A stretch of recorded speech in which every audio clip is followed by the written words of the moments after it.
and welcome to Connected, episode 373. It's made possible this week by our sponsors, Storyworth, Hover, and Smile. My name is Stephen Hackett, and I'm joined by Mr. Myke Hurley. Hello. Hello. You still sound sick, but I'm happy you're here. Yeah, I'm getting there, slowly but surely. The first cold you have after not having one for 2 years because you haven't seen anybody, it's a real bummer. Your body forgot what it was like. Yeah, I had one a little while ago. I think Federico's just starting to get one. Yeah. And now Steven's stuck in the middle there. That's right, just like normal. We're also joined, of course, by Mr. Federico Vitici. Hello, I am Mr. and I am Federico. So, yeah, that's me. Hi. Hello, Mr. Hi, Mr. Mr. How are you, Steven? Good. Glad to be back with you all. I missed recording with you last week, but thank you for giving me the week off because no one needed to hear how I sounded on Wednesday last week. But I'm glad you're back. We have a bunch of stuff this week. We have a special guest joining us in a little while to talk about Apple headphones, Apple earbuds. But first, we're going to do some follow-up. So a couple of people contacted me after last week's episode, including Mike Dent, to suggest that I should probably calm my excitement over the possibility of Apple-made tools for their repair program, because Apple do not currently supply their own made tools to this. One, they don't have them in Apple stores, and two, they don't supply them as part of the authorized repair program thing. They just use like third-party companies' tools that they source and figure are good. So who knows? Maybe they will for this self-service program create their own, but it's most likely you'll get like a wearer screwdriver or something. Oh, that's too bad. It's pretty sad, right? It's very, very sad. Why? They should make their own tools. I don't know. I mean, the tools that they use now, I think, are different. But the brand they used when I was there 100 years ago was Wiha, W-I-H-A. That's what I meant to say. I said I put an R in it instead of a H. Wiha was what I meant to say. Yeah, and I still have a bunch of those tools, and they were really nice. So yeah, I have some of the screwdrivers, and I think they're fantastic. But I still would like to just they're free. They're free spinning, which is nice. Yeah. I would just like to see what Apple would do. That was the whole thing. I just wanted to see what they would do. It would be like a single piece of aluminum and the screw tip is like carved into it. So when you break the tip off, you have to get a new screwdriver. And then we have right to repair about tools. You know, it's like one layer down. Mm-hmm. And you got to get tools to fix your tools. Mm-hmm. It's just tools all the way down. Just tools and tools and tools. Yo, dog. Hey, iMessage reactions are really annoying if you're in a mixed message environment. For instance, I have a certain family thread. It's all iPhone users except one brother-in-law. One who uses Android. And so when a bunch of the iMessage people like a message, loved a message, it all just shows up as text, and it's super annoying. Wait, you get them as text? Yeah. Oh, well, what I've put in the show notes is not going to help you. This is going to fix it on the Android end. On the Android side. Google's done something pretty smart where they are using something in the RCS protocol to interpret those messages and attach them as emoji reactions to messages from iPhone users. No, do it the other way around. Well, Google can't do it the other way around. Apple need to fix it. Why does that happen? I don't understand why Apple, as the creator and sender of these messages, can't just give them to you as... They want to use us as iPhone customers to bully Android users into switching. I don't think it works that way. I mean, if that is the case... They want us to leave our Android family behind and just be friends with Apple people. That's what they want. I don't have any of these. Federico, do you have any group message threads with Android users? I guess yours are all on WhatsApp, right? Like, that's the point. They are on WhatsApp. Those people, they are on WhatsApp, yeah. What app? WhatsApp. What app? What did you think of the show title last week, Stephen? Did you like it? What was the show title last week? WhatsApp something. Oh, yes. That was very good. Okay, we thought you weren't going to like it, which was one of the reasons that we picked it. No, it's funny. Anytime you have a string of numbers in an episode title, it's good. Not as good as the one that was just numbers. Mm-hmm. That was the dice rolling one. Yes. Episode 366. With all the ads at the end. Yeah. We never came back to that format, huh? You never brought that format back? I was thinking, not yet. All right. Okay. I'm going to spring it on you one day again. Yeah, I guess so. Federico, I have some good news. Oh, yeah? Spotify has added a lyrics view. Well, finally. Okay. Yeah. This was teased months ago. Spotify is kind of weird with these features. They roll it out in select markets and they say this is coming soon, and soon means like next year. They now have real-time lyrics, sort of matching what Apple does with Apple Music, but there's a twist here. They teamed up with Music's Match, which is an Italian company that is it's been around forever. It's been around for over a decade at this point, I believe. They do real-time lyrics, and now they power the real-time lyrics in Spotify on all platforms, including on mobile, on iOS and iPadOS, Android. They now have real-time lyrics everywhere. Music's Match used to be a partner for real-time lyrics on desktop in Spotify for desktop years ago, and then something happened, and now they seem to be friends again. So I'm glad that Spotify and Music's Match repaired their relationship now. This is fun and all, but it seems that Apple is still doing real-time lyrics differently. From an interview from a few years ago when Apple rolled out this feature, I believe it was in iOS 12 or 13 maybe, Apple said they had an internal team doing the real-time lyrics. So it appears that Apple is doing real-time lyrics in-house. I would assume based on lyrics provided by music labels. They do the adjustments for real-time display manually, internally. There's a team that does that. I believe Apple said as much in an interview a few years ago. Spotify instead, and Tidal, I believe Tidal also uses Music's Match as a partner. They have a third-party service effectively powering this database of real-time lyrics. I don't understand why this is a thing that humans need to be involved in. This feels like if you have the audio and you have the lyrics, like surely the technology exists to match that up. There are some touches that I really like in Apple Music. Like, for example, a lot of times you can find lyrics for live versions of songs that are slightly different from the album version. And also they tend at least to do a really good job at separating like the for example, the main vocals and the backing vocals, which are in parentheses. And that's obviously something that a human needs to do. I mean, probably there's a computer program somewhere that can detect, the main vocals and the backing vocals, but it feels like the sort of thing that is better done with the human touch. My hope is that what's happening is they're using some kind of machine learning to do it for everything. And then for the most popular stuff, they have people going in and doing what you've said. And the same machine learning model is used to detect when you're talking to the HomePod and when someone else in the background is talking to the HomePod. I have a real problem at the moment, which is I don't even want to say it out loud, but sometimes I say to my wife, "Hey, cutie," it doesn't work. Oh man, every single product in my entire life just lights up at that moment. Yeah, it's really bad. It's driving me mad. And because I am in these situations where then I'm terrified to say anything else, right? Because like I got my AirPods in and it's like, I'm like, oh no, what have I just done? I hate it so much. Anyway, going back to the matter at hand, I thought you might like this, Federico. In the Spotify newsroom post, Maneskin is featured in a little GIF at the top. Nice. So really like linking that Italian connection together of Music Match and the greatest rock band in Italian history. I don't see this GIF. Where's the GIF? It's at the very top of the page on the newsroom post. It just starts animating and they're just there for just a second. And, I see them. Artists, okay. See? Okay, you got to let it like move them. through its whole little thing. Now. Nice. They're unmistakable. You going to move back to Spotify now? Oh, no. No, they still don't have lossless playback.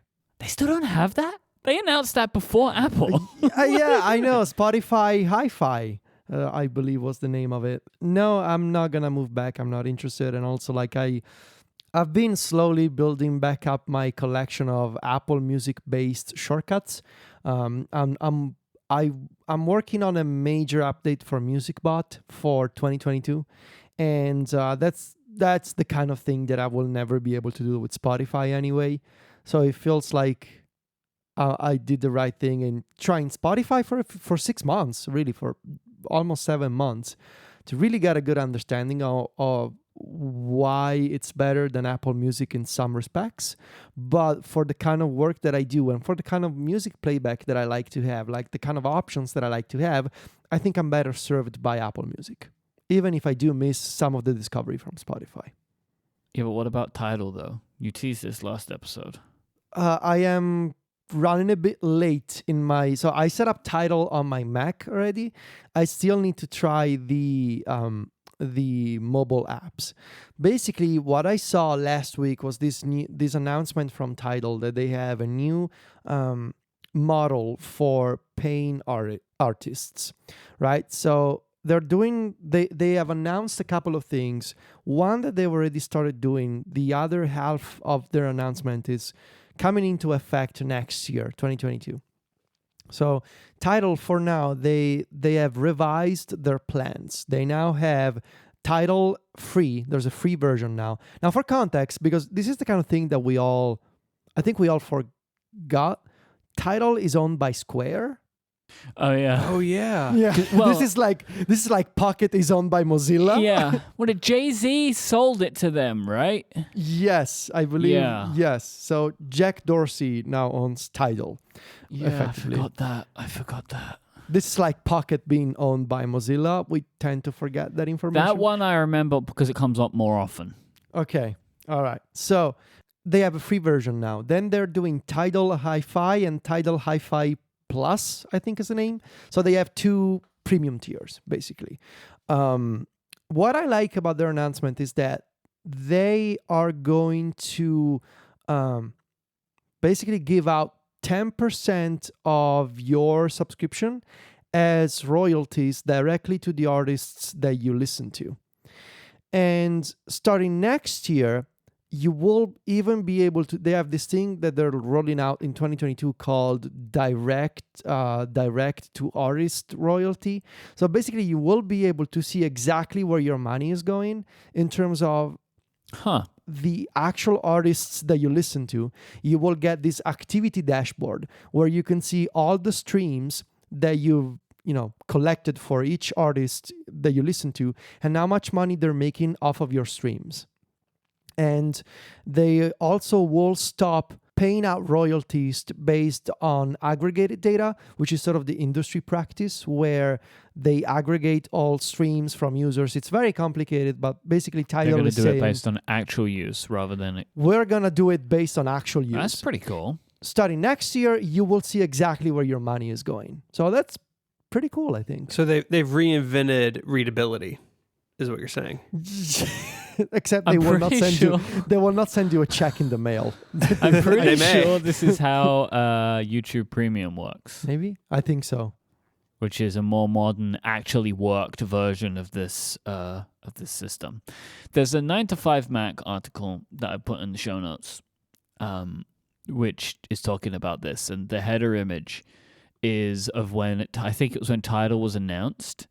It's just like the list of people that are on on this stage in this image is just so funny to me. Man, Daft like- it was Punk like- is in the image. Daft Punk, Deadmau5, Madonna, Jay-Z, Kanye, Nicki Minaj, Rihanna, Usher, Jack White is there, Beyonce is there, Arcade Fire, Alicia Keys, and there's one person I do not know who's standing next to Jack White. I do not know who that is. So it's just funny to me. Where's Jack White? He is standing next to Daft Punk. Oh, the guy with the hat? Yeah. Yeah, no idea. I'm going to assume he's a country and western. I'm gonna assume the same. Yes. Steven, who is that? Why would I know? Oh, Chris Martin's calling in over Zoom. That's nice. I'm pleased to see Chris Martin calling in over Zoom there. I have no idea Come who on. that is. Come But on. I just Steven. figured of the three of us, you would be the most No. likely to know. No. Someone in the Discord's got to know this. Was this the guy who sung at the inauguration Mm. for Joe Biden? I don't know. Anyway, it's funny to me. And that's the end of the title discussion. You're happy? I mean, are you good? Is this aligns with your views? The way they're doing the royalty payment stuff? Is that why? Like, Yeah, you thinking about using it for this reason? I like this is the kind of thing that I like, especially because like I've always been using a sort of a additional music streaming service as a way to trial albums before purchasing them. Now, of course, the thing that has changed over the past year is that Apple Music has a lossless tier, so I wouldn't have to use an additional streaming service. But the thing is, I really like to use Rune with my desktop DAC. So Rune is this music app that runs on my Intel NUC server at home. It's the app that stores my offline personal music library. Mm-hmm. And Rune integrates with two streaming services, Qobuz and Tidal. And so for the past few months, I've been using Qobuz inside of Rune as a way to try out albums before purchasing them. But I figured, Tidal is doing these things now. I kind of want to try Tidal too. I want to see what it's like. And unfortunately, there's no Apple Music integration for Rune. I don't think that's possible, or maybe Rune, they haven't done it yet. Rune is really an incredible piece of software. I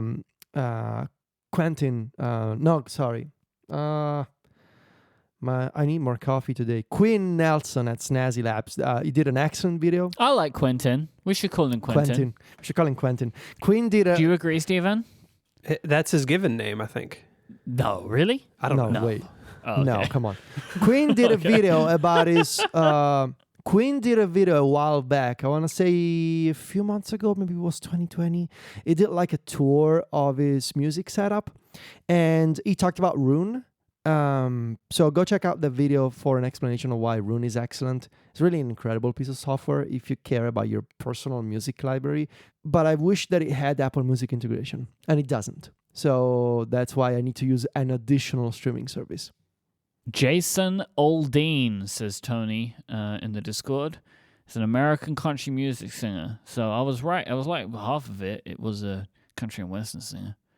So there we go. The mystery has been solved. This episode of Connected is made possible by Storyworth. When the holiday season rolls around, you start thinking about finding a unique gift for your loved ones. And finding something special gets more difficult every year. This year, why not give the people you care about Storyworth? It's an online service that helps you and your loved ones preserve memories and stories for years to come. It's a thoughtful and meaningful gift that helps you connect to the important people in your life.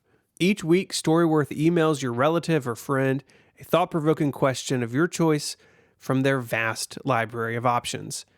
Each unique prompt asks questions you've probably never thought to ask, but would be curious to know. Like, what's the bravest thing you've ever done in your life? Or if you could see into the future, what would you want to find out? After 1 year, Storyworth compiles all your loved ones' stories, including photos, into a keepsake book that you'll be able to share with others in your family and revisit for generations to come. And reading the weekly stories can help bridge that distance if you live a long way away from your loved ones. I went through the Storyworth process several years ago with a family member, and it really was amazing what I learned about them. Somebody that I thought I knew pretty well had this wealth of stories and history that now not only I get to enjoy, but anyone can enjoy for years to come. With Storyworth, you'll know that you're giving those you love a thoughtful, personal gift from the heart and help to preserve their memories and stories for years to come. Go to storyworth.com/connected and save $10 off your first purchase. That's storyworth.com/connected for $10 off your first purchase. Our thanks to Storyworth for their support of the show and all of Relay FM. So we are joined by our Beats Earbuds correspondent, Mary Hackett. Hi, Mary. Welcome back to Connected. Hey, thanks for having me back. You are our person on the ground when it comes to trying out various fitness headphones. And I believe you have had what are they called? The Beats Fit Pro, right? That's the new ones that you've That's now right. got? Yes, the Okay. Beats Fit Pro. So let's lay the groundwork. What were you using prior to Beats Fit Pro? So since our last interview concerning the Beats, have been using the Beats. What is it? Power Beats Pro. Power Yes. Beats Pro. Why do they all have Pro There are in so them? many words. I don't know. I also don't like Beats. As I'm saying now, Beats Fit Pro. I feel like I want to say Beats Fits Pro, which doesn't. Yeah, Bits Fit is very hard to say, like Bits Fits. Bits Fits Pro. It's a completely different thing. All right, so we're on the Power Beats Pro. And what are Yes, that's what I've been using since. okay? Since these I'm having to now Google Power Beats Pro so I know what. Okay, they're the It's ones the that go big, over the chunky- ears. Yes, the big chunky case, the cumbersome ear loop that goes over the back of your ear, but they're Right. great sound. And I have no complaints since I've been using them. The battery life is still just as good. I can use them for like over a week, and I use them daily for Okay. about an hour and a half, sometimes one, sometimes both. And I love them. Really, I think my biggest complaint about them in the beginning was trying to get them in Okay. and trying to put them back in the case because they're such a strange shape. But like anything, you do it enough, you just get used to it. So it's not a big deal anymore. I know the angle that I need to insert, and then you twist it back and get the good fit.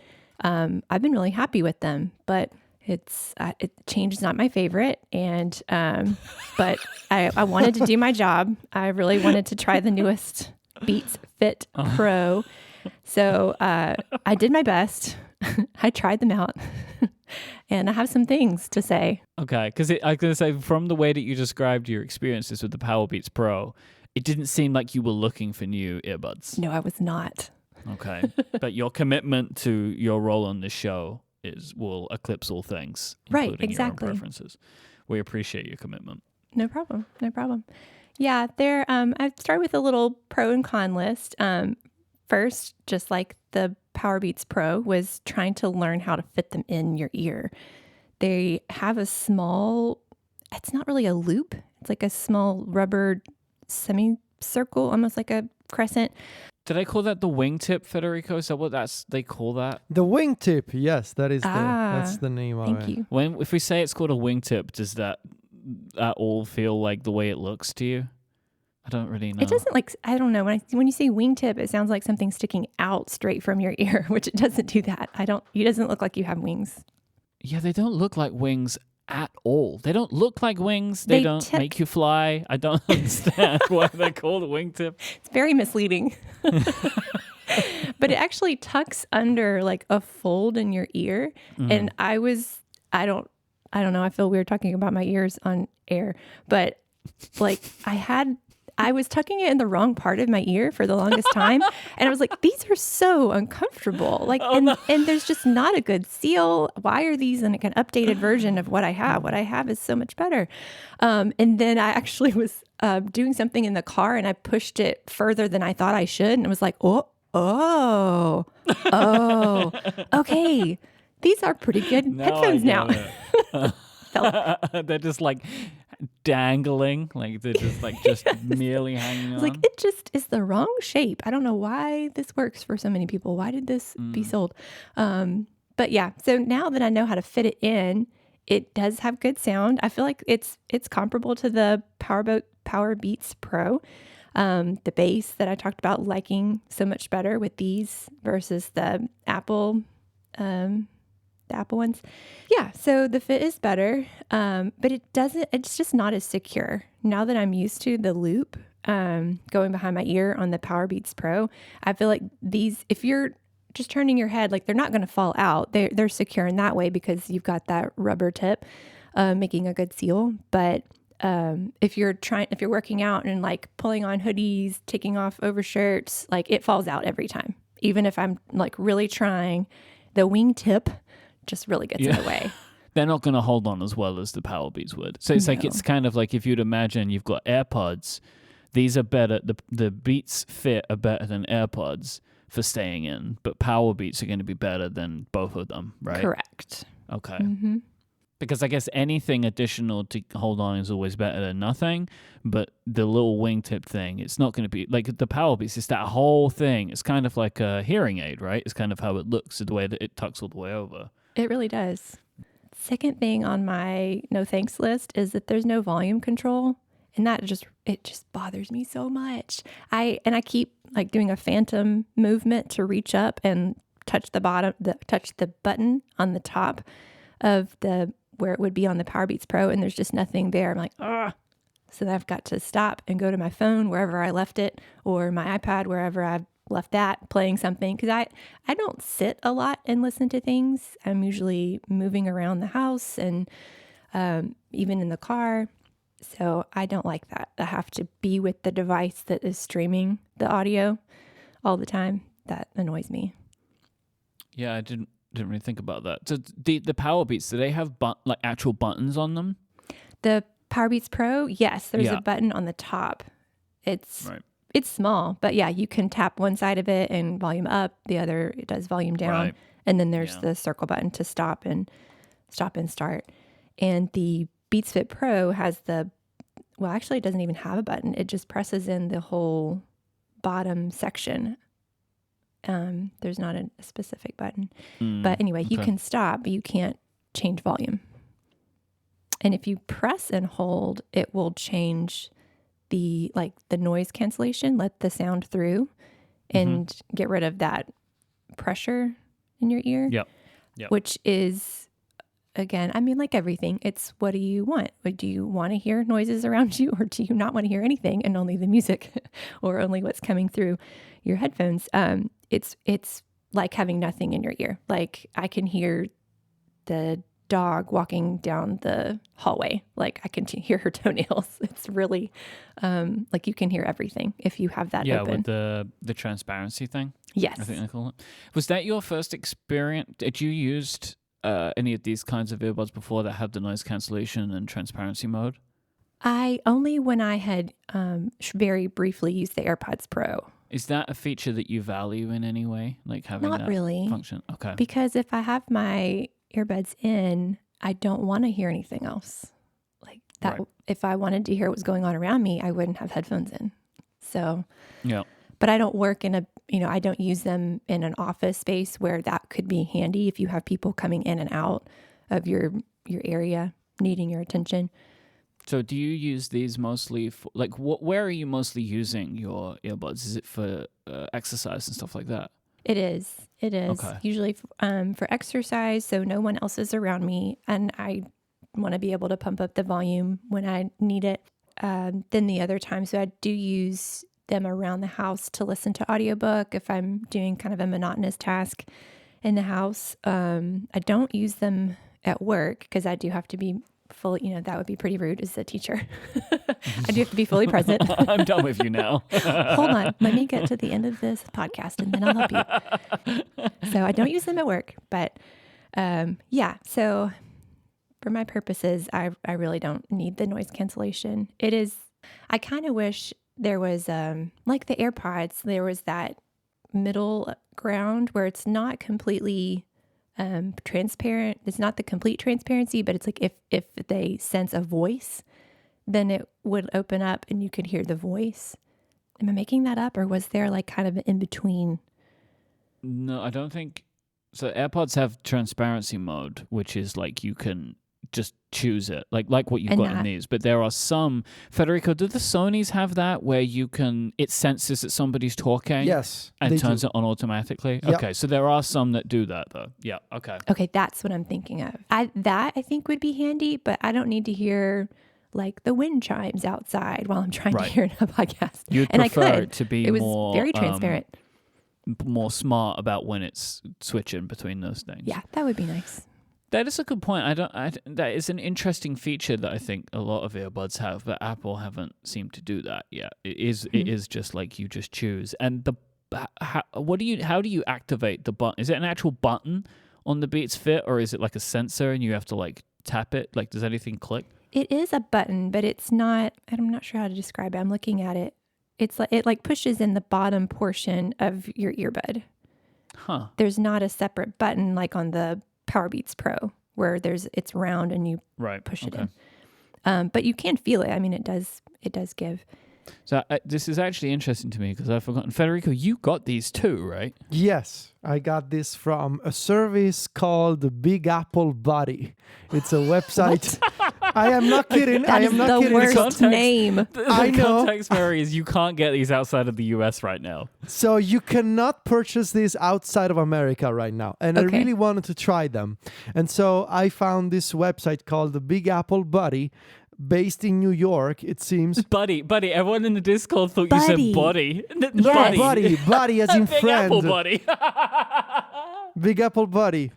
It's just like a big guy shaped like an apple. Okay. Yes, and so it's quite an ingenious premise. They purchase things from American retail stores, and they ship them to you with an extra fee on top for things that you cannot buy, in my case, in Italy. Okay. So I got the Beats Fit Pro in white, and I've been using them for the past couple of weeks. And yeah, so I have them, and I have some thoughts that are, I don't know, Mary. You seem like this would be pretty much a disappointment for you, right? I feel comfortable with my Power Beats Pro. I don't Yeah. have any reason to change to these. The things Right. that bother me about the Power Beats Pro aren't fixed with this, other than a smaller case. That's nice. And but the sound is the same. For function, I really prefer the Power Beats Pro. The only other thing, and maybe this is just a Mary problem, but when I drop it, because it's so slick, trying to get it in and out of my bag, or just not realizing that my hands are too full when I'm trying to leave the house. When I drop it, the Power Beats Pro, it pops open, and then they both go flying across the floor. And you got to go find them. Yeah, they all do this. AirPods do this as well. It's like an explosion. If you drop Yes. the AirPods Pro case, I don't know. Every It's time. just every single time without fail, they will both fly out in opposite directions. Yeah. So these are improvement in that. If that is your biggest concern with your other earbuds, then here you go. Beats Fit Pro is just for you, because when I drop it, they don't go flying. They actually stay in. I guess because they're so much lighter and they still have like that magnetic, pull. But so it does fly open, but they stay intact. So that's nice. I like that you've gone full tech YouTuber with us here, and you do drop tests now. You're gonna try bend them next, see if they'll break. The melting point is actually a little higher. No.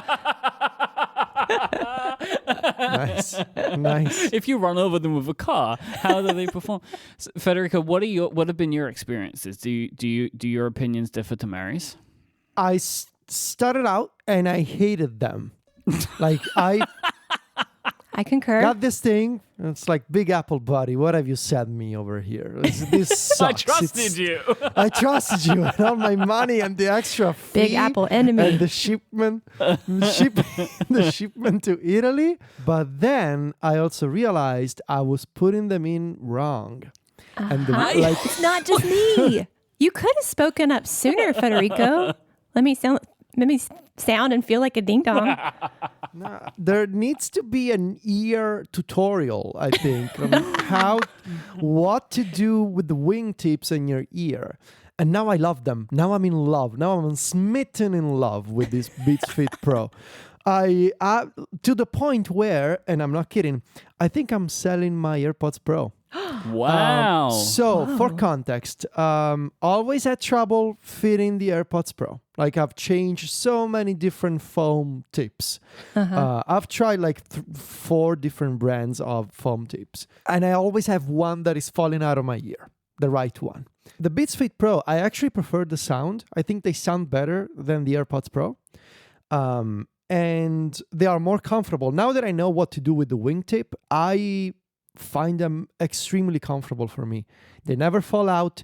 I can sleep with them, although I've been trying to avoid doing that after I read a story about a guy who swallowed an AirPod because he went to sleep with it. So that's a different topic. Wait. Yeah. How did it get from I don't know. See, I don't know. That's the thing that is really shocking to me. Like, how do you go from sleeping with an AirPod in your ear to having the AirPod in your esophagus? I have no idea. I thought you were going to say what I had read, which was a reporter for, I think, Android Authority who was using some Samsung headphones and got a really bad ear infection from them. No, this is a different story. And then I was reading more, and apparently this is like really common with all earbuds, that if you use them too much, they can give you ear infections. Yeah, clean them up also. Like I mean, it makes sense. You aren't meant to have your ears stuffed full for hours and hours and hours. And we drop them and they explode across the floor, and we just pick them up and put them in the case and leave the house, right? Ew. Ew. This is a different story from a guy, I believe, based in the UK, who went to sleep with his AirPods on to, listen to some relaxing music or a podcast, as you do. I have no idea. And then I read on the story, like, I woke up and I was feeling this intense chest pain. And so I went to the hospital, to the ER, thinking that I was having a heart attack. But it wasn't a heart attack. And they did a scan and they saw this little thing in my, just above my stomach. And basically the guy had swallowed an AirPod and it was stuck there. It's like, okay, and I said to myself, I'm never going to sleep with AirPods again. But then I did it like a couple of times, and it's a habit that I'm trying to kick. Anyway, I really like the sound of this. I love the wingtip. I dislike the fact that they don't have wireless charging. They do USB-C, which is cool, but I liked how I could place my AirPods Pro on a charging pad. This you cannot do. And I love the button. I love pressing on the physical earbud itself to play and pause podcasts and music. Does it not like push in your ear more when you No, press it? it doesn't bother me. So I've been using these Comply foam tips that I bought for my old Sony earbuds. They fit the Beats Fit Pro as well, and they are very comfy. So when I press in on the button, it doesn't bother me.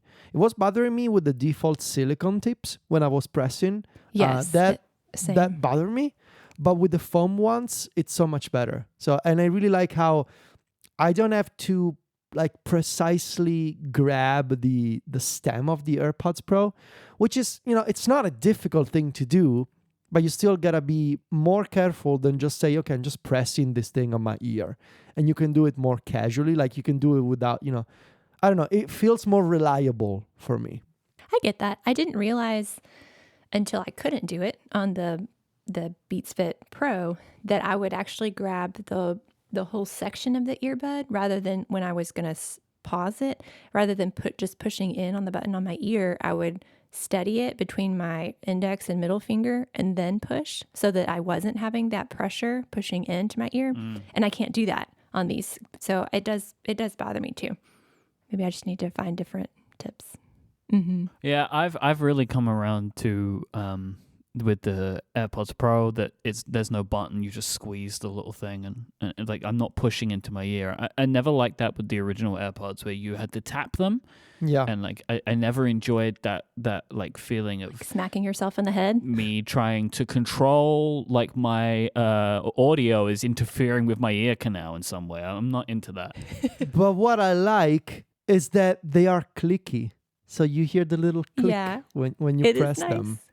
It's not like Yeah, you're but just... with AirPods you get the fake click. Isn't that just as nice? Yeah, but fake you click? still gotta grab them with the two fingers and you need to squeeze. True. I don't know. True. I don't know. It's nice. But really the defining moment of this relationship that I have with the Beats Fit Pro is the realization that the wingtip was being put in wrong. So good. Well, there's another thing in our notes here. Federico wrote some notes which I just noticed. One of them says gestures kind of suck. 1 week later, all caps. I love these gestures now. So there was a turning point at some point, which is really very good. Yeah.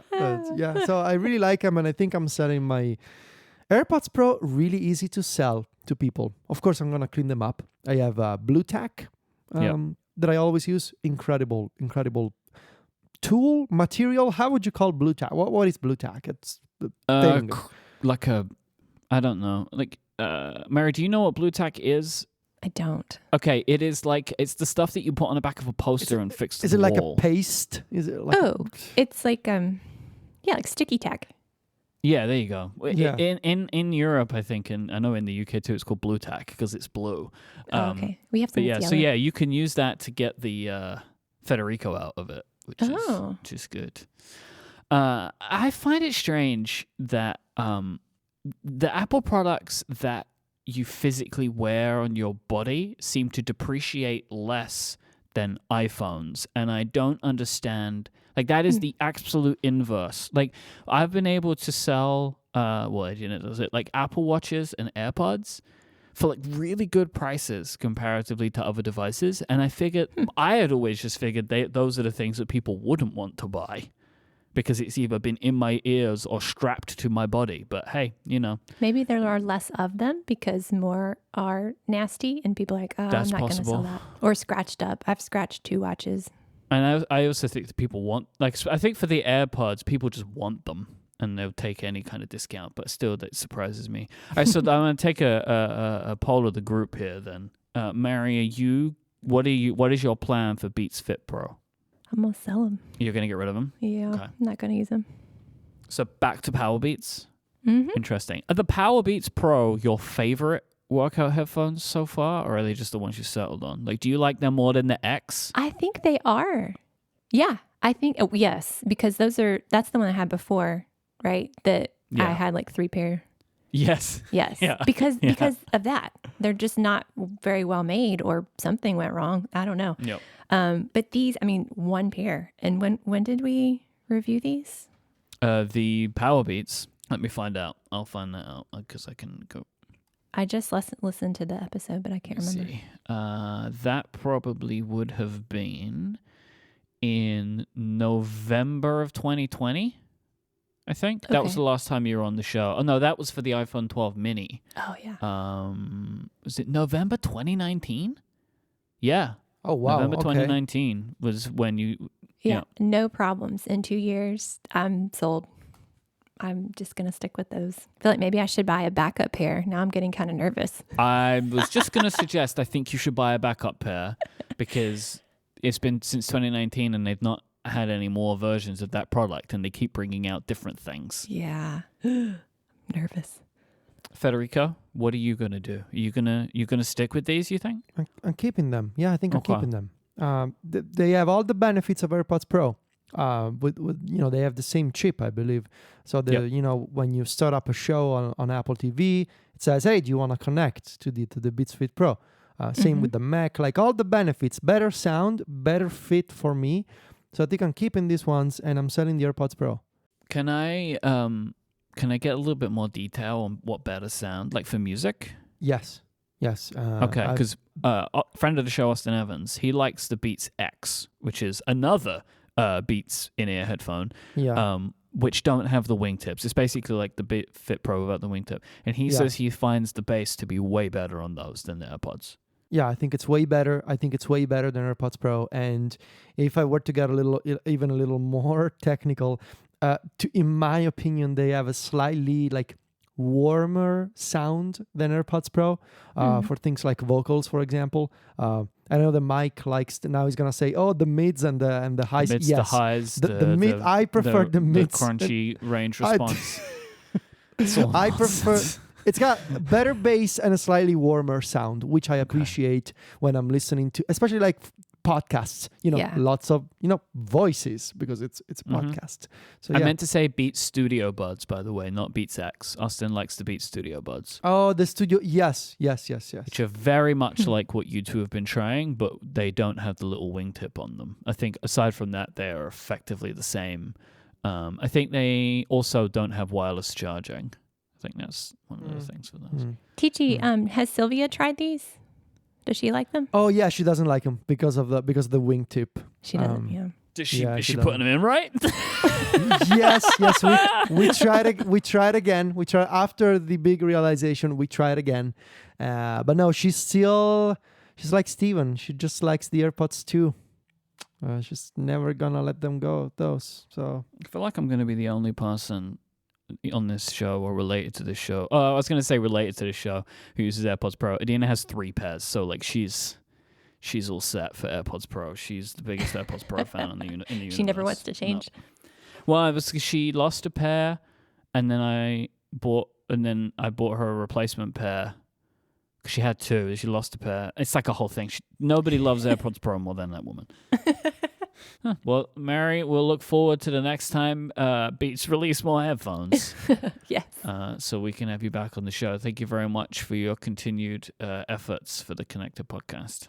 Anything for the show. Thank you, Mary. Thank you. This episode is brought to you by Hover, one of Relay FM's longest-running sponsors. When you have that one big idea, where do you go? Well, your business starts with a domain name, so for many entrepreneurs, Hover is that first big leap. They have over 300 domain name extensions to choose from. No matter what you want to build, there's a domain name waiting for it. They have excellent technical support to answer any questions you may have, and they're dedicated to getting you online, not upselling you. Hover has free WHOIS privacy so the bad guys don't get your information, clean UX and UI, monthly sales on popular top-level domains. It's really easy to see why Hover is the popular choice for people starting businesses. Anytime I have a new project, I start at Hover. All of my domains are there, and if I'm looking at starting something, maybe the title's not fully developed, I can use their tool and find a domain that works, all very easily. We all like intuitive user experiences that just work straight out of the box, so I know you're going to appreciate Hover. It's simple, clean, and easy to navigate. Buy your domain and start using it today. Go to hover.com/connected and get a 10% discount on all new purchases. That URL one more time, hover.com/connected. Make a name for yourself with Hover. Our thanks to Hover for their support of the show and Relay FM. Ho, ho, ho. Happy Thanksgiving. Thanks. That's how that works, right? Yeah, That's how that works. sure. Ha, ho, ho, ho. I feel weird that I don't know what happened in the previous segment, but everybody else does. Well, that's, don't leave the room. I don't know what to do. You have so much audio gear. You could have just hooked up an extra pair of headphones and just sat there and listened like a good boy. But you wanted to go get a snack or something instead. So now you have to deal with all of the burns. He's snacked. I can tell he's snacked. I got big snack energy. We always know when you snack. Well, what did you get? Some carrot chips. What was it? This time? You must have the worst snack. Yeah, it's got the carrot chips. It's got the carrot chips.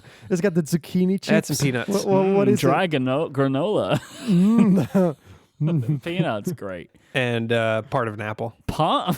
Yeah. Which part?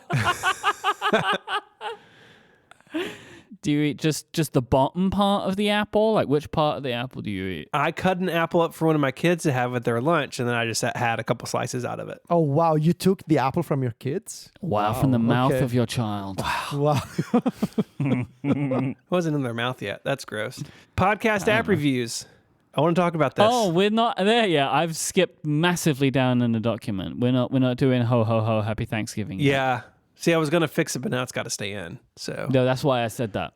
So this is foreshadowing of the episode. Foreshadowing Thanksgiving. Woo! It's coming for you.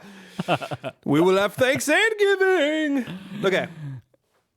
I read this story the other day, character. and I had to read it many times because it's perfect. And it was also very confusing initially. And it was very confusing initially, but it's hilarious to me, which is why I want to talk about it. So recently, Apple started putting in the in-app prompt to review the Podcasts app. The Podcast app, as you may know, has had a rough year. They rebuilt it, and it was pretty bad, and they really struggled for a while. And I think that most of their ducks are in a row now, but it was a hard time for people using that app, I think, for a while. And it's App Store reviews, because it's listed in the App Store, because now you can remove Apple apps, that whole deal.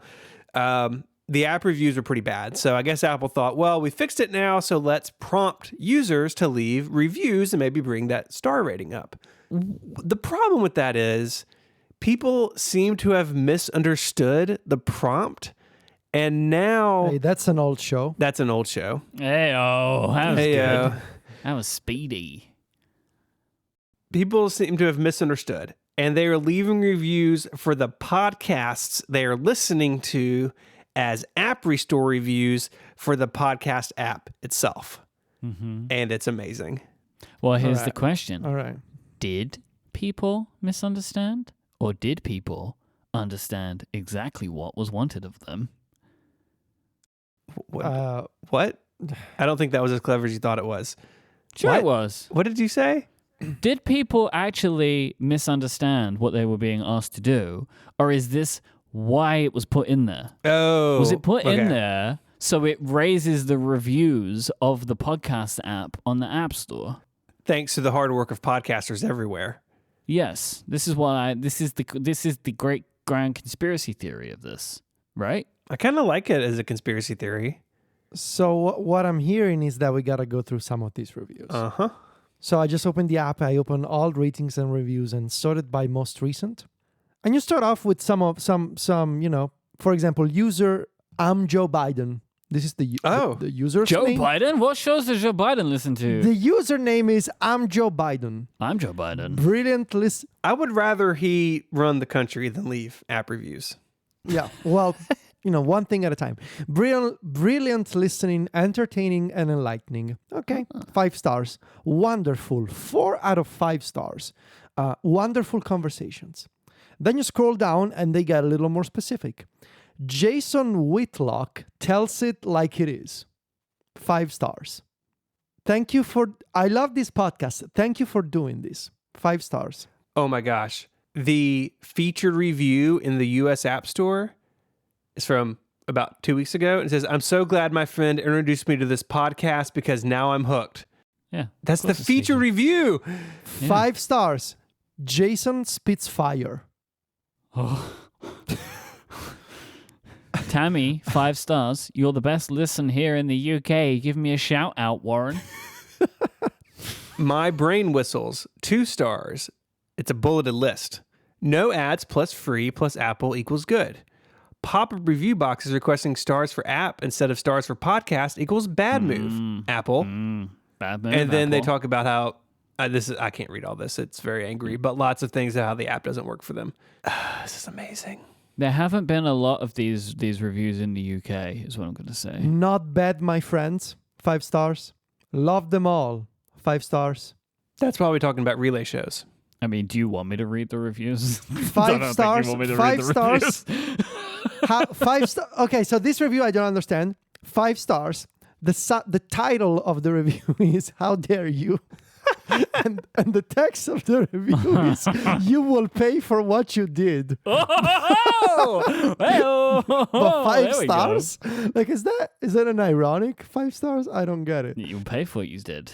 They give it 5 stars, so you'll read it. If it's 1 star, you won't read the review. 5 stars. It reminds me of like when you get trolls on Twitter, when someone like is a hater on Twitter and says something mean to you. You know what I do? I like their tweet and then I block them. But first I like their tweet. It's like, hey, I see what you're done. Like you're hating.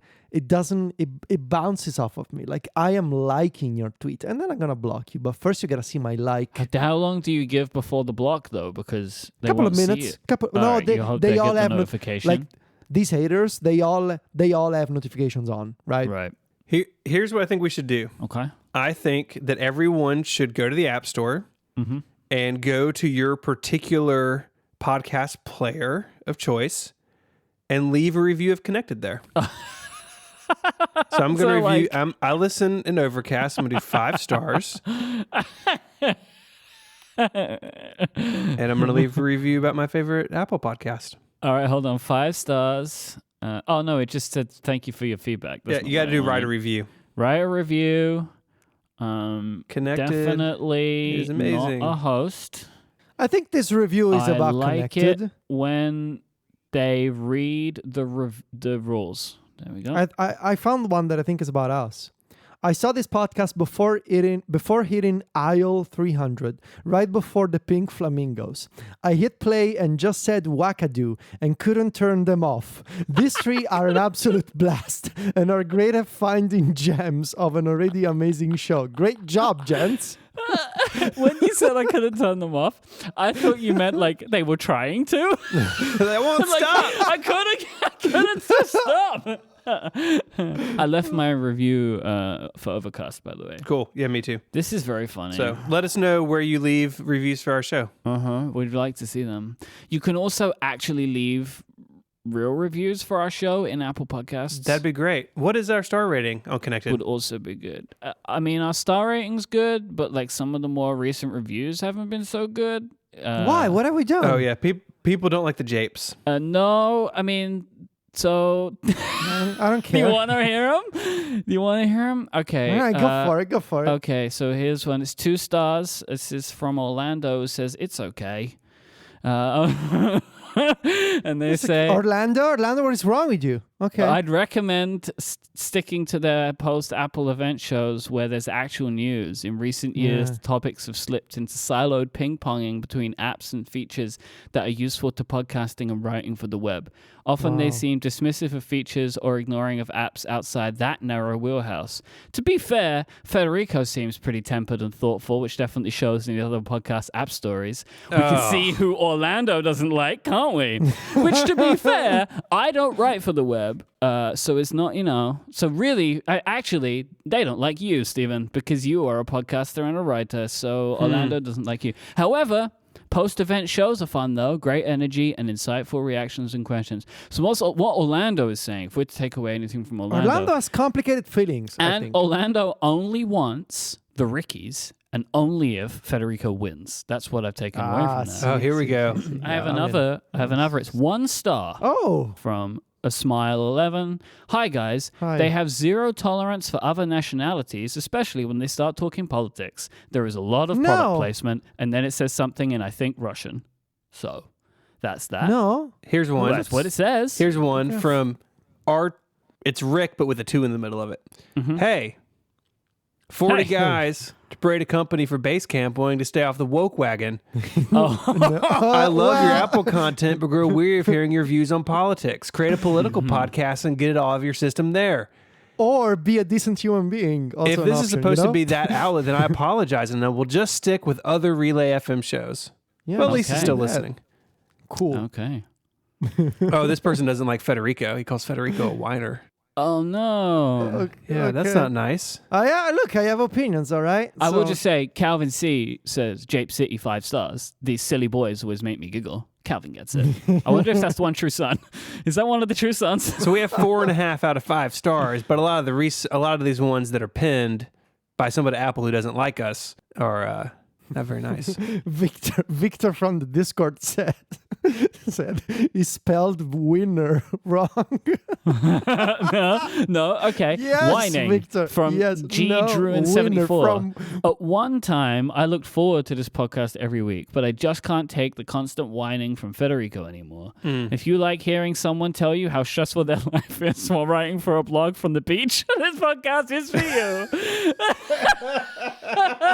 If you like hearing an Italian talk bad about America, this podcast is for you. Yeah, I mean, look, it's really stressful to do iOS reviews at the beach, and sometimes America's idea of democracy has been questionable. Like, that's my opinion. So, Well, Mike, according to Visquis, you've gone full vocal fry. Have It I? can barely be tolerated to listen to. Oh, no. Steven doesn't talk enough, and Federico just complains. Okay, so like, what do I do? Like, sorry, Viscous. Yeah, you Is kinda that do what we're that. looking for? Is that what we need? Can talk like that. Do I complain too much? Really? Do I? There are, just so you know, lots of very nice reviews, but the bad ones are very funny. These are very good. These are very, very good. I don't think I complain too much. See, that's not fair because, like, I love and hate things equally with a passion. Like, when I Yeah. love something, I Yes. love something. When I hate something, I truly hate. Completely hate true. is not. I don't like hate. I dislike. When I dislike with a fiery passion. Yes. I feel like I've gotten off too easily here. So here's from Geek in the Garden. This one was back in 2017, so maybe I've changed. I've listened off and on for 3 years, but I can't do it anymore. Federico is fantastic and was the main reason I tuned in. Steven's great too, but Mike ruins the show with his constant snobbery and complaints. I've unsubbed from all of the shows that he co-hosts. Well, he'll be glad that you're going to be on vacation the next few weeks, so that's good. You and your vocal fry. Oh, here's one from Canada Blizzard. Just listen to a 2-minute rant against Trump, equating him with Hitler. I don't think we said that. I don't think any of us would have said Hitler. I'm sure I did at some point. I'm sure I did. Maybe. Okay. Why did this podcast have to go political and spend 2 minutes spreading lies about Trump? Come on, guys. You're better than that. Or at least I used to think so. Please go back to talking about tech. I mean, that was in October 2016, so we may have been a little raw at that point. Here's one from Sarah9. This podcast is an absolute must in my podcast feed. So good. You have 3 guys with 3 different personalities, which I must say each and every one rocks. Aww. When you put the 3 together, it's a dynamite conversation. Keep Dynamite. it going, guys. You are the best. 3 exclamation points.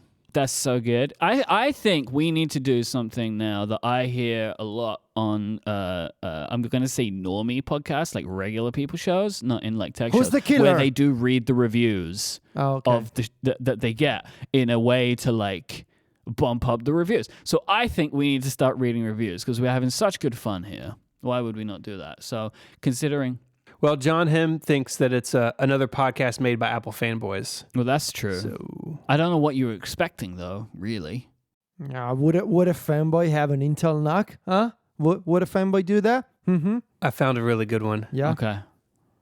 Good. Like. I like this podcast. Good. I like this podcast. Great jobs, guys. Good. Is that from John good. Boris' shopping list? What is that? I think that's what it's leaning towards, you know? Good. That's what's dictating a review with Siri must be like, I guess. Good. Good. Anyway, So please Mikey. leave your reviews. You got loads of reviews to leave now. Leave your review of Connected on all of your favorite podcast apps, and also leave your review of Connected in the Apple Podcast app, so we can read them out in future episodes.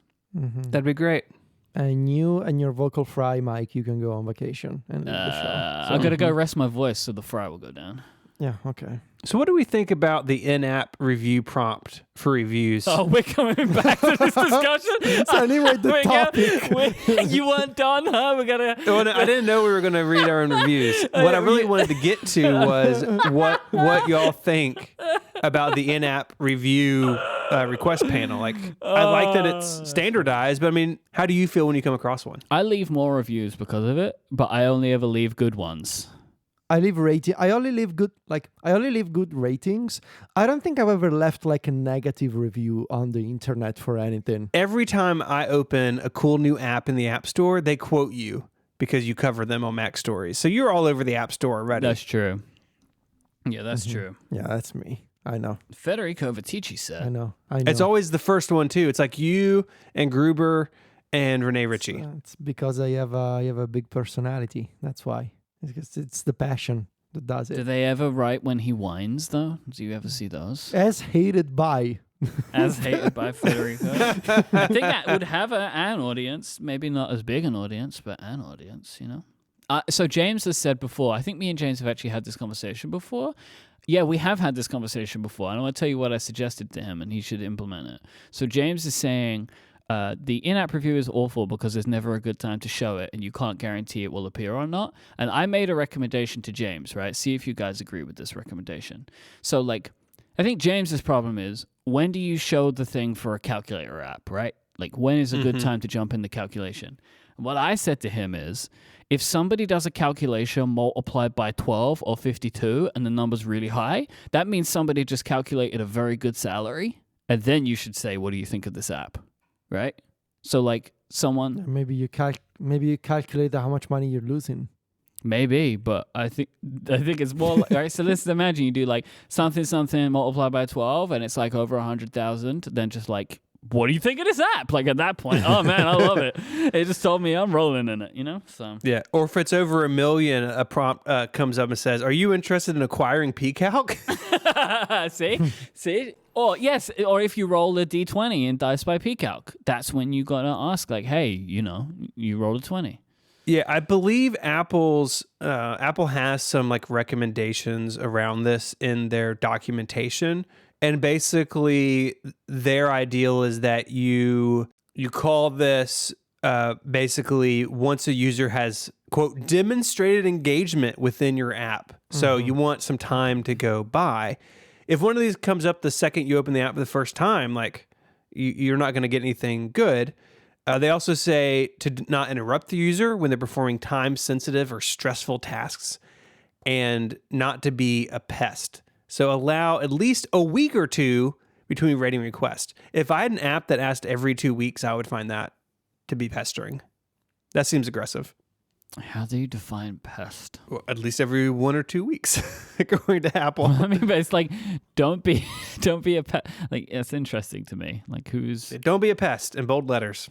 I don't mind them. I agree with Federico. I have these still turned on. I think you can disable them entirely, but I will leave a star rating because you can just do it real quickly and hit submit. And yeah, I think it's fine. You know, I don't think I was trying to like think over my usage of this. I feel like when this first rolled out, it took a little while for developers to kind of figure out when it should happen. And I feel like there's not really many apps that I use that are too aggressive about it.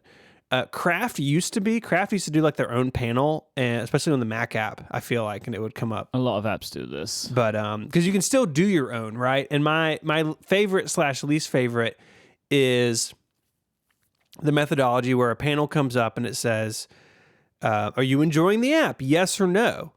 And if you hit no, it prompts you to send them an email. And if you click yes, only then does it lead you to the store to leave a review. Mm-hmm. Send us an email that nobody wants to receive and you don't want to have to take the time to write because you shouldn't have to tell us why our application's bad. You know, that stuff annoys me. But I don't mind the prompt, honestly. Like, it was a good show. It's also an excellent joke. And I recommend that developers do this. I think like Underscore was talking about this on Under the Radar recently of like, there are, I think, too many developers in our circle that are like hesitant to add things to their applications that every other developer does. So just do it. Like, you know, like I interact with these ratings requests constantly, but I couldn't tell you the last time it happened, but I know it happens all the time because I see it from all of the apps that I use. Like, I think that there is an element sometimes of being a little too precious about some of these things in our like extended developer community. Like, but like, so James is saying, I want to be better than them. There is nothing wrong with this. This is a good thing, right? Like Apple's doing it. I mean, potentially to boost themselves, but like this is like a thing that the system does. Like it's perfectly fine, right? It's the same as like... I bet most users who encounter this don't even know it's an option that the developer can or cannot turn on. I bet you're right. I bet they think, oh, this is just a thing the App Store does. Embrace things. Like these are things put into the system for a reason. They benefit you. There's no downside. Like there is no downside. People aren't leaving tons of really bad reviews. I'm almost confident of this. Like, and if they are, they're going to do it anyway. Like, you know, I would just recommend doing it. And if people are using the app a bunch, get some ratings. It helps you in the App Store. Do you both look at review scores when you download an app? Like, do you ever look at the score? Nah, not really. Okay, I do if I'm looking for something.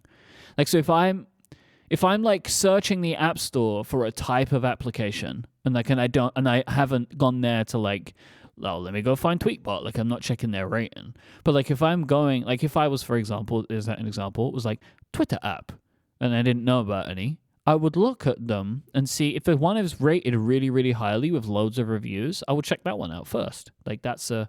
I wish that Apple did the thing that Google did. Google give you a download range as well. I wish that the App Store did that. So they'll say like between this amount or over this amount of thousands or hundreds of thousands or millions of downloads, because I think that that's like a helpful thing as well. Like if it's been downloaded millions of times, it's probably pretty good. So I wish they would also do that. And you can do it within a range. I would like that, but hey-ho. This episode of Connected is brought to you by Text Expander from our friends at Smile. Do you ever type the same thing over and over and over again? Whether it's customer support answers, sales emails, document edits, typing things repetitively or relying on copy and paste can be a burden. And that's where Text Expander comes in. With Text Expander, you and your team can keep your message consistent. You can save time by being more productive, and you can guarantee accuracy each and every time. The way we work is changing rapidly. Make work happen wherever you are by saying more in less time and with less effort using Text Expander. I use Text Expander for all sorts of things. Looking through my library right now, lots of common things that I send people if I'm doing support or even like filling out forms, right? So I have simple things like my address. But one of my favorite things to do with Text Expander is special markdown stuff. So say that I need to put an image on 512 pixels or to embed a YouTube video, I can take what's on the clipboard, insert it right where I need it in Markdown or HTML, then move the cursor so I can type in, a caption for a photo or something. All very easy to do with their tools within Text Expander. As a listener of Connected, you can get 20% off your first year. Visit textexpander.com/podcast to learn more. That's textexpander.com/podcast. Our thanks to Text Expander from Smile for their support of the show and Relay FM. Ho, ho, ho, I'm back again. It's me, the Thanksgiving Robin, here to wish you Thanksgiving Robin. a happy Thanksgiving. Okay. A merry Okay. giving of thanks to each other. No, she was on earlier. Oh, that's good. Is that a Wow. consistent joke in the? Do you do like Merry Christmas? Do you do that? Is that like a joke? Sometimes. We're doing a What are we doing? What are we doing? A round thanks Robin giving. That's good. Round thanks Robin giving.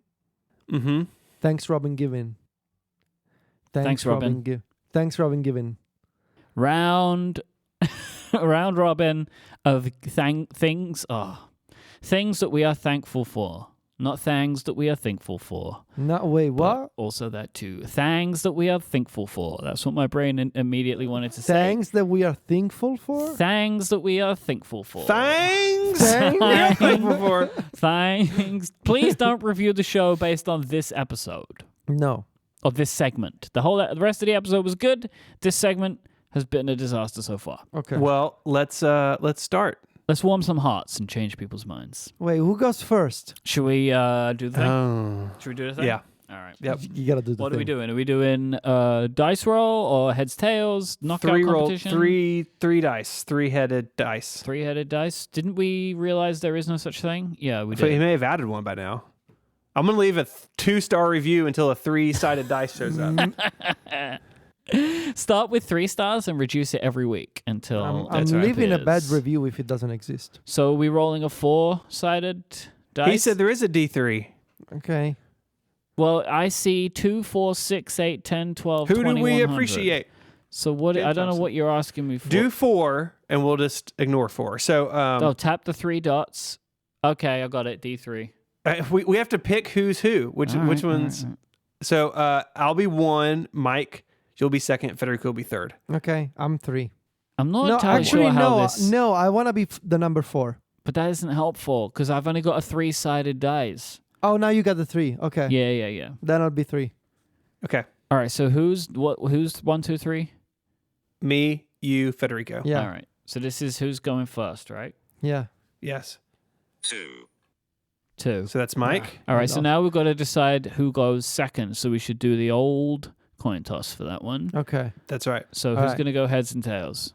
Heads. Okay. Tails. Damn it. I Mary always came lose. back to give the win. I lost the round. Thanks, Robin. No, Stephen, you're second. Huh? Yeah, Federico Steven chose won. heads Oh, and it was tails. Yeah, I lost everything once again. All right. Do we have flexi thanks or are they all Please stand. for the reading of the Thanksgiving charter? Read your first bullet point. We'll Okay. talk about it, and then I'll read my first one. All right. All right. I am thankful for. These are not in order. All right. First up, I am thankful I for was gonna say, Apple. Can you imagine? just behind the scenes Hey, is before don't spoil something else. Don't spoil. I just said one You're thing. spoiling my things. You need to bleep that out in the show now. We'll see. Oh, God. No, you got to bleep it. Come on. I'll just go in there and start pulling out your stuff. Is this how we're going to play this? This doesn't seem like a very thankful situation so far. Read your first. Apple modernizing much loved products Yeah, like that's the not MacBook risky Pro That's and the not risky. iPad Mini. That is my first one. I think that's been one of my favorite trends of the year. It's not necessarily like some people say, like, oh, Apple returning to the pros. And that's not what I care about. Or like, I just love that there were two products that were getting a bit long in the tooth, and they were much loved. Right, a good laptop, a good old laptop, and good old iPad Mini. And they've done a really good job this year of making two products that are super great, and I'm using them all the time, and it's like changing how I use computers every day because I'm using these two things most of the time, and I love them. Up first for me is our record-breaking St. Jude campaign this fall. Raised $701,000, $1.5 million in 3 years. We said at the time, but totally beyond anything we ever expected, and so thankful that everyone gave and supported and promoted it. It really was an amazing month in September. It was a great activation, as they say in the biz. I'm thankful for shortcuts for Mac. I wasn't expecting to be having so much fun with this. I feel like this opened up like an entirely new area for what I do. Mm-hmm. It's the kind of shift that, you know, it has brought back a lot of creativity in me. Like I've been feeling very much inspired lately because of this. Like I'm constantly thinking of new ideas. I feel like I'm doing my job, you know. I feel like I'm doing a service to my readers and to people who listen to our shows in coming up with these new ideas for shortcuts on the Mac. I feel like I'm at least I hope that I'm helping more people use their computers better and save time and be more productive and more efficient. And so I'm really thankful that Apple made this possible this year. You know, whoever pushed for this application to exist on macOS, thank you. I'm glad it's here, despite the fact that it's buggy and it's problematic right now. There are so many bugs, but I know that Apple is working on it. I know they're fixing it. It's getting better in the betas, so it will get better. It will be, I don't want to say perfect. It will be better eventually, and you know, starting from the next update. But those problems, they will go away over time. What sticks is the fact that this app exists, and it's the future of automation everywhere now, not just on iOS and iPadOS. And so I'm really thankful that that's what we got this year. We were talking about this a little bit in the Pro Show, which you can go to getconnectedpro.co to hear about. But yeah, it is really interesting that it's enabling you some different areas to play around with, which is super fun, and everybody will benefit from when you share all your great shortcuts. All right, so back to me again. Yes, Keyboards. of course. I Yes. love keyboards. I love building keyboards. I love customizing keyboards. I love typing on keyboards in that order of things that is in order. I really enjoy. I play around with this stuff all the time. I stream kind of like once a week or so doing stuff, and it's, I don't know. I've met new friends this year. Like I've made new friends because of this new hobby of mine, which is really great, as well as just like my general level of confidence when it comes to electronics and stuff like that has increased because of this, and I've learned new skills that I didn't have before. And it's also just really nice to have a new hobby that I don't have a podcast about and isn't related to like the work that I'm already doing, and it's just my little thing that I enjoy to do, and it brings me great pleasure being able to have something new to be interested in. It started in 2020, but it became very serious in 2021, and now I've convinced Steven to build a keyboard, and he seems to really like it. So you're next, Federico. We'll see about that. No, I'm gonna. You just wait. You just wait. My next one kind of combines the two things that y'all said, but I'm just really glad that Apple is back to caring about the Mac. It feels like they lost the plot there for a little while, especially on the hardware side. And we are now assumedly like halfway through the Apple Silicon transition, and I couldn't be more impressed with what they're doing hardware wise. And while there are software issues to address, I think overall macOS Monterey is in pretty good shape. Federico, like you said, Shortcuts has like unlocked this new era of Mac automation. And that's really exciting too, that Apple is not only making the hardware good, but making interesting moves on the software front as well. They can always do more, but I have been just really happy with where the Mac has been for about a year now, starting with those M1 Macs last November. And I'm just really excited about what the future is going to bring there. And it's a fun time to be a Mac user. And that has been kind of a difficult thing to say for several years. So I'm glad that it's the case. Back to me. I'm thankful for vaccines. I'm thankful that vaccines have been made, that they exist. I remember when the pandemic started, how far away any potential solution or remedy seemed to be. Like we were saying, oh, we're going to have vaccines probably in a couple of years. We're going to, this is going to be the problem for the next couple of years now. And it took, I've been reading some stories about, the people who have been working, starting from early 2020 on studying COVID, on studying a potential solution with a vaccine, and the incredible, the incredible research and behind it, and how many people, the long hours, different companies trying to sort of find a solution in an accelerated time frame as a pandemic was, taking over the world. It must have been, it was an incredible effort. And I'm thankful for vaccines, not because of obviously, I'm into science. Science, saved my life before. And so I'm biased for science, of course. And I think it's cool. I think it's objectively it's objectively like the nerd in me says, yeah, vaccines are cool. They're neat. It's neat technology being applied to the human body. But I'm also thankful for what it enables, which is seeing my friends again, spending time with them in person again, doing things together again. And now, obviously, they're not perfect, right? Nothing is at the moment. And there's still so much. And I'm speaking, I live in Italy and I see the things happening in my country. There's still so much confusion when it comes to, the vaccination card that you get. We're changing regulations every week. But that's the thing, right? We are living in a situation that was never a problem. It was never a thing before. And we are adapting as we go. And the scientific community is adapting, our governments are adapting. And the thing is, looking at the raw numbers, the raw statistics, vaccines are saving us. That's why I'm so grateful that I got my 2 shots. Hopefully, knock on wood and everything, I should be able to get my 3rd shot soon. And I'm glad that, again, knocking on wood and everything, it seems like I will be able to spend time, this Christmas, this holiday season with my extended family again, and we're all vaccinated. I remember last year was no fun. It wasn't good. And so please, if you can, get a vaccine, get it done, read about it, educate yourself if you're still skeptic.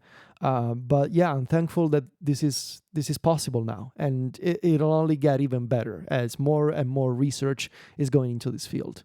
The mRNA vaccines are really interesting. Like, now that so much money has been and attention has been plowed into them, right, over the last couple of years, since the technology has been around for a while. Like, there's a possibility, and work is being done, that they could be used for cancer and AIDS. Yep. And it's kind of incredible. It could be the real silver lining that comes out of these horrible 2 years, is that science has hopefully taken a huge jump, because the entire world needed research into one very specific thing. Is it my turn again? I've forgotten how round robins work. All right, so the one that Stephen attempted to spoil earlier and was a real meanie. time with my wife Adina. It's been my the upside of not going anywhere for a long time. Like this is the longest stretch of uninterrupted time that we spent together, because I used to travel a lot, right? And she used to travel too, and we wouldn't do that together sometimes. But we've been together the whole time, and I really love it, which is great, really. Just guess it's how it should be. But I don't know. I don't know if it's always as simple as that. I know different people have had different struggles during this time, and we've only grown stronger during this period. And I don't know if that's I know that it's difficult, but I've really valued it, and it's we had to, we're still going through it, and it's still rough and all that kind. But like that's been my overall thing that I've taken away from this whole couple of years that I've really valued. Yeah, that's very sweet. Yeah, I'm happy for you guys. Thank you. Yeah, I'm thankful that I haven't had any like COVID tragedy in my immediate family. I've got friends who have lost people or have had, parents in the hospital for long stretches of time. Mm-hmm. But here in the Hackett household, everyone has come through it okay so far. And now our youngest two have their first dose of vaccine, which is great. But it's a scary world, and the sheer numbers of it mean that a lot of people have had real tragedy, and I'm thankful that we haven't. And so, I don't know. I was thinking about the last 2 years, and Myke, I agree with a lot of what you said. Our kids were home for a long time, and Mary was home because schools were virtual, and that was a really like a good thing for a terrible reason. Is kind of what I keep coming to in my mind. Mm-hmm. And that you can see good in it, even though overall the situation is pretty bleak at times. Mm-hmm. But we've been able to pull through it, and that's something I'm glad for. I've been in the same boat as you. I also luckily have had no personal COVID tragedies, which I kind of can't believe. Honestly, like I can't believe it missed my family, but it has, which I'm very thankful for. Yeah, and in keeping with the sort of family round here, I'm echoing what Myke and what you said, Steve, and I'm thankful for spending time with Sylvia this past year, doing a lot of things together, and also I'm thankful for my two dogs, Zelda and Ginger. Dogs are the best, man. Dogs are incredible, right? Better than girlfriends? Well, dogs are better than humans in a lot of ways. That's, with time. So what you're saying is yes to my question? Well, I love all of, I love the three of them unconditionally. Differently, but dogs are unequivocally the best. Dogs love humans and they expect nothing in return. They just love you can be a criminal, you can be the best person on earth, you can be the worst person on earth, your dog is still gonna love you. And that's the beautiful part about dogs. Unconditional love. And I'm so glad that I got to spend a lot of time, the four of us, our family unit, if you will, together for the past year. We went to the beach, we had a lot of fun with Zelda and Ginger at the beach, and of course I'm thankful that Celia played a huge role in the next item on my list that I'm going to talk about later. But broadly speaking, her design work for everything Mac Stories and the club and the podcasts, like, she's incredibly talented, and so I'm thankful that we get to spend time together and to do things together professionally. So that's something that I'm really grateful for. I am grateful for Relay FM members. Woo! I love all of our listeners, but members help in a new and important way for us. Me and Stephen were just talking about this a couple of days ago, that it's just been nice. We have had a full year of this, like a full calendar year now, of the new membership program with the direct show support. And it's made a big difference for the way my general nervousness for running a small business, because advertising, still good, has been inconsistent in 2021 still.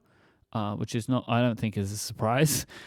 So having a level of consistent income, which I know is there, has been a real weight off my mind and has allowed me to focus my attention in other ways to where it was at like certain points in 2020 where it was just kind of like running around with my hair on fire, just trying to hold everything together. So I'd be very, very thankful for that. So if you are a member, have been a member, or will be a member, thank you. One for me is my new studio space. It was something that I wanted to do for a long time, and I was able to kind of put enough funding together to do it. And it's really nice to have space to create at home and not have to go out. I've worked at home now for 6 years, and that is something that I still am so excited about. And having twice the square footage to do stuff in, like this morning, I shot a video that'll be up next week, and I could leave stuff set up overnight because it wasn't in the middle of the floor. It wasn't it wasn't on my desk, and that's been really nice. And the bummer is that no one's gotten to see it yet. But hopefully as travel starts to open up, and Myke, hopefully you can come to Memphis at some point and see it. I'm looking forward to sharing it with you. Will you give me a desk again? Because I think you took my desk away. I did. There's still a second desk. Take my desk away. I will echo you there, Stephen. Actually, because like Mega Studio, I've actually used it for a full calendar year uninterrupted. Whoa! It's great. Like had this place for 2 years. 1 year didn't use it, and so I've used it for an entire year now, and it is really nice to have that space. Which I will say, like echoing back to earlier, like. Me and Adina are independent people as much as we are together, but having a space where sometimes I can come away, lets her do her thing, I do my thing, and then we're back together in the evening. So I think that's also only helped towards that whole thing, that I can come here, do what I need to do, and she can join sometimes, or when she doesn't want to, she doesn't have to. So rather than like the two of us, as I'm sure many people can appreciate, being on top and trying to work in the same environment isn't the same, right? And so being able to work in different environments and not bother each other is good. I think my work, all of our work, is an annoying work for the people in our lives if it's happening in the same place, because we make lots of noise. I am thankful for our successful relaunch of Club Mac Stories and all the people who signed up for it. It was kind of scary as a thing to do. We've been investing so much time and money into tearing down everything for Club Mac Stories and building it back up. We built our own CMS. We built an entire system that we are now applying to Mac Stories. But last year was really challenging for a lot of reasons when you're building something from scratch. Your own proprietary tech, and on top of it, you are changing how you're asking people to give you money. It's a scary thing to do. It's a scary combination of things, the technological aspect and the business aspect of it. And so I'm really thankful that it went so well, that we found so many members who were on board with the idea of having this new website where they can read our content and save our content, where they can have another community where they can chat to other users. It was a long project, and it was exhausting. And of course, I'm really thankful to Sylvia for doing such an incredible job with the design of it all, and to John. We mentioned John often on the show here for the japes and everything, but John really is an amazing partner for Mac Stories. He does a ton of work behind the scenes. Some of the things that I hate doing, John does, and he keeps the machine running smoothly. And of course, Alex, for building such an incredible custom tech and foundation that is going to be at the center of Mac Stories 5, which is our next big project that we're working on right now. So I was scared and afraid, but I also knew that it was the thing we had to do. Like, I couldn't, whenever I find myself in these situations and I try to think, is there any other thing that I would rather be doing right now other than this? And when the answer is no, I know that it's the right path for me. And so I'm really thankful that the new Club Mac Stories went well, that it's going well. And we have some really fun things in store for the future when it comes to Mac Stories integration.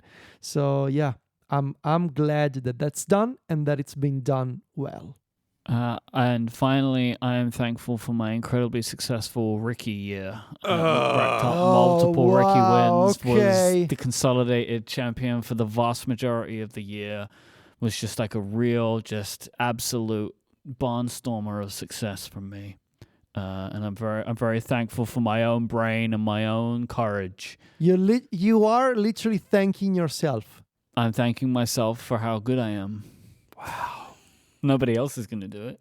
I am thankful for everyone we get to work with to pull this thing off. We have amazing hosts across our many podcasts. Most of the podcasts on the network, Myke and I aren't on.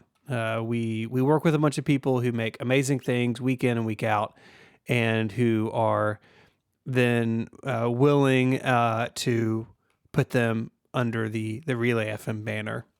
And as the network has grown over the years, it's just been amazing to work with people who some people I've known for a long time and looked up to. Other people have just gotten to know, and I'm so excited and encouraged to show up every day for work with our amazing hosts and the team behind Relay. So we have both Kathy and Carrie, who are doing a lot of things behind the scenes to keep the company moving forward, and it's a real honor to get to work with them as well. I would also like to thank Jim Metzendorf for all of the editing that he does for us. All the great editing. If you listen to a show and it sounds like it's edited well, Jim did it. Jim did it. And also the mod team in the Relay members Discord is an amazing group of people. The Discord has been just a real joy over the last year, and having a team of people who we work with to make sure that it's safe for everybody, but to also push the community forward in new and interesting ways, to having ideas that Myke and I to have it come up on our own, to see that group of volunteers like really take ownership of it has been absolutely amazing and humbling. The people who put so much time and energy into keeping the Discord the place that we all want it to be together. And so it's a big thumbs up for our mod team as well.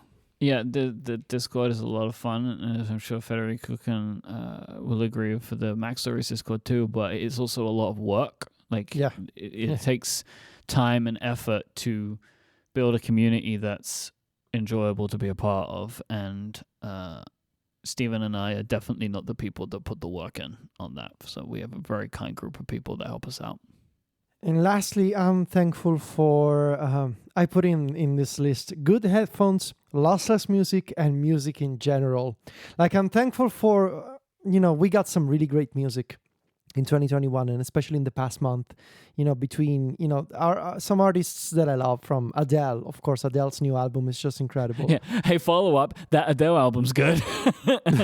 Follow up, it's really good. Ed Sheeran, Churches we got this year. We got the Oasis live from 1996. All kinds of music that I absolutely love.